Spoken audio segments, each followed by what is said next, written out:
નમસ્કાર, હું Rinku Prajapati public India ન્યૂઝમાં આપનું સ્વાગત કરું છું। શરૂઆત કરીએ આજના સમાચારની। આણંદ જિલ્લામાં 2.50 લાખથી વધુ બાળકોને પોલિયોના ટીપા પીવડાવાયા। આણંદ જિલ્લામાં પલ્સ પોલિયો અભિયાન અંતર્ગત ગત રવિવારથી મંગળવાર દરમિયાન 1001 બૂથ ઉપર જિલ્લાના 0 થી 5 વર્ષના 2,50,250 બાળકોને પોલિયોની રસીના 2 ટીપા પીવડાવવામાં આવ્યા હતા।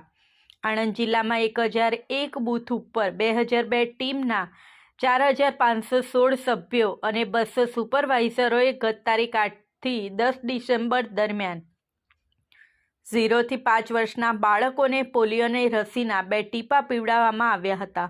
પ્રથમ દિવસે જિલ્લામાં 2.24 લાખ બાળકોને રસી પીવડાવવામાં આવી હતી। બાદમાં ડોર ટુ ડોર સર્વે કરી અને બાકીના બાળકોને રસી પીવડાવી 100% લક્ષ્યાંક હાંસલ કર્યો હતો, જેમાં આણંદ તાલુકામાં 74,159 બાળકો, આંકલાવમાં 21,933, બોરસદમાં 45,802, ખંભાતમાં 34,199, તારાપુરમાં 10,542, પેટલાદમાં 29,801, સોજિત્રામાં 8,716 અને ઉમરેઠમાં 25,650 બાળકોને પોલિયોની રસી પીવડાવવામાં આવી હતી। આ સાથે આજના સમાચારને અહીં સમાપ્ત કરીએ છીએ।